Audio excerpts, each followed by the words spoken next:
محترم ناظرین کرام السلام علیکم۔ حضرت علی رضی اللہ تعالیٰ عنہ نے فرمایا، دو قسم کے لوگ بہت ہی جلد مر جاتے ہیں۔ وہ دو لوگ کون سے ہیں؟ ملاحظہ فرمائیں ویڈیو کو مکمل دیکھ کر۔ محترم ناظرین، حضرت علی رضی اللہ تعالیٰ عنہ کے مجلس میں ایک شخص کھڑا ہوا اور کہنے لگا، حضرت میرا ایک سوال ہے۔ حضرت علی رضی اللہ تعالیٰ عنہ نے جواب دیا، بتاؤ کون سا سوال ہے؟ کہا، مجھے بتایا جائے وہ کون سے لوگ ہیں جو جلدی مر جاتے ہیں اور وہ کون سے لوگ ہیں جو دیر سے مرتے ہیں۔ اور اتنے میں ایک دوسرا شخص کھڑا ہوا اور کہنے لگا، حضرت میرا بھی ایک سوال ہے۔ حضرت علی رضی اللہ تعالیٰ عنہ نے فرمایا، کون سا سوال ہے؟ تو وہ شخص کہنے لگا، یا علی رضی اللہ تعالیٰ عنہ، میری بیوی ہے جو مجھ سے پیار نہیں کرتی بلکہ نفرت کرنے لگ گئی ہے۔ مجھے کچھ ایسی نصیحتیں ارشاد فرمائیں، مجھے کوئی ایسا عمل بتائیں جو میں اپناؤں اور بیوی کی نظروں میں قابل عزت اور قابل احترام بن جاؤں۔ حضرت علی رضی اللہ تعالیٰ عنہ نے ارشاد فرمایا، اس پہلے والے شخص کو مخاطب کر کے جس شخص نے کہا تھا، حضرت وہ کون سے لوگ ہیں جو جلدی مر جاتے ہیں اور وہ کون سے لوگ ہیں جو دیر سے مرتے ہیں؟ تو حضرت علی رضی اللہ تعالیٰ عنہ نے ارشاد فرمایا، دو قسم کے لوگ جلدی مر جاتے ہیں۔ پہلا، وہ لوگ جو غصہ کرتے ہیں۔ حضرت علی رضی اللہ تعالیٰ عنہ نے ارشاد فرمایا، جو لوگ غصہ کرتے ہیں، غصہ کرنے والے لوگ دیگر لوگوں کی نسبت جلدی مر جاتے ہیں۔ غصہ کرنے والے لوگ، جو کہ ہمارے معاشرے میں یہ بیماری بہت زیادہ پھیلی ہے، ہر بندہ غصے میں بھڑکتا ہوا نظر آتا ہے۔ غصہ کرنے والا شخص نہ اللہ تعالیٰ کو پسند ہے، نہ ہی اللہ کے رسول صلی اللہ علیہ وسلم کو پسند، اور نہ ہی اللہ تعالیٰ کی مخلوق کو پسند ہے۔ غصہ اس سلگتی ہوئی تیلی کی مانند ہے جو دوسروں کو جلانے سے خود جلتی ہے۔ فرمایا، غصہ کرنے والا شخص بے خوابی کا شکار بنا رہتا ہے۔ غصہ کرنے والا شخص کو نیند نہیں آتی۔ غصہ کرنے والا شخص نیند سے محروم رہتا ہے۔ غصہ کرنے والا شخص سکون سے محروم رہتا ہے۔ غصہ کرنے والا شخص چین سے محروم، قرار سے محروم۔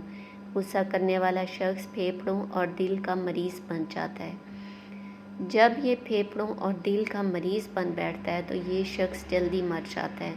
ناظرین، آپ لوگوں نے یہ ویڈیو اسکپ کیے بغیر پوری دیکھنی ہے۔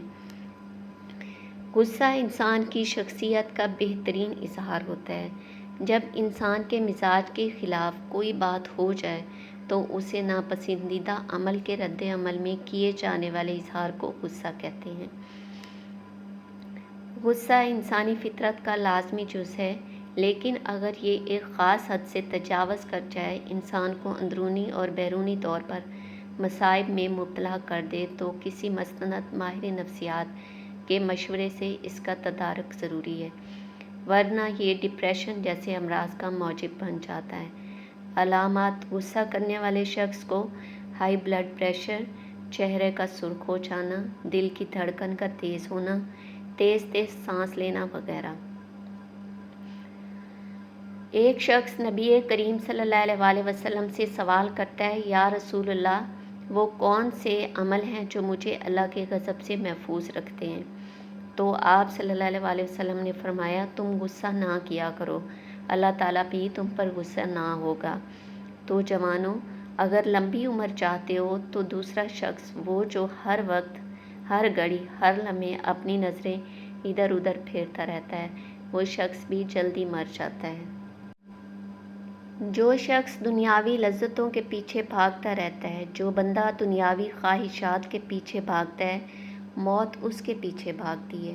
جو بندہ دنیاوی لذتوں کا پیچھا کرتا ہے، موت اس کا پیچھا کرتی ہے۔ دوڑتے دوڑتے یہ شخص جیسے ہی دنیاوی لذتوں کے قریب جاتا ہے، نفسیاتی خواہشات کے قریب جاتا ہے، جیسے ہی لذتوں کو چھونے کی کوشش کرتا ہے، لذت حاصل کرنے کی کوشش کرتا ہے، تو یہی لذت اس بندے کو پکڑ کر موت کے منہ میں لے جاتی ہے۔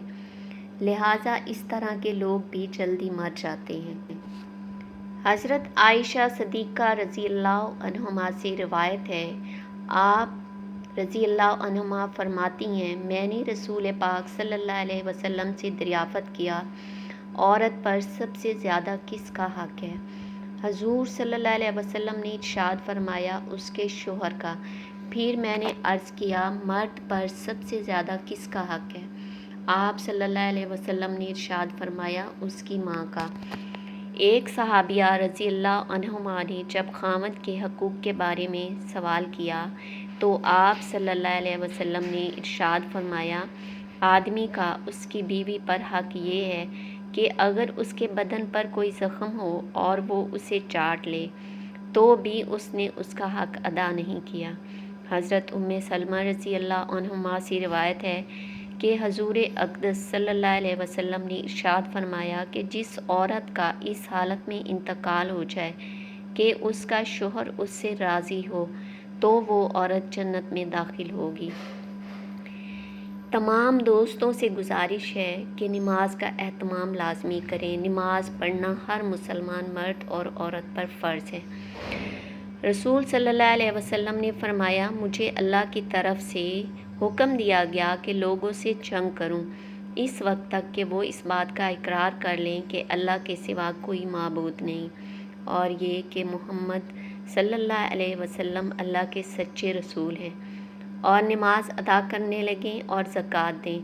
جس وقت وہ یہ کرنے لگیں گے تو مجھ سے اپنے جان و مال کو محفوظ کر لیں گے، سوائے اسلام کے حق کے۔ رہا ان کے دل کا حال تو ان کا حساب اللہ کے ذمے ہے۔ دعا ہے کہ اللہ تعالیٰ میرا بولنا اور آپ کا سننا اپنی بارگاہ الہی میں قبول اور منظور فرمائے، آمین ثم آمین۔ تمام دوست احباب سے میری گزارش ہے کہ اللہ تعالیٰ کے 99 ناموں میں سے ایک نام کمنٹ میں ضرور کریں، میرے چینل کو سبسکرائب کر دیں اور میری ویڈیو کو شیئر ضرور کریں۔ جزاک اللہ۔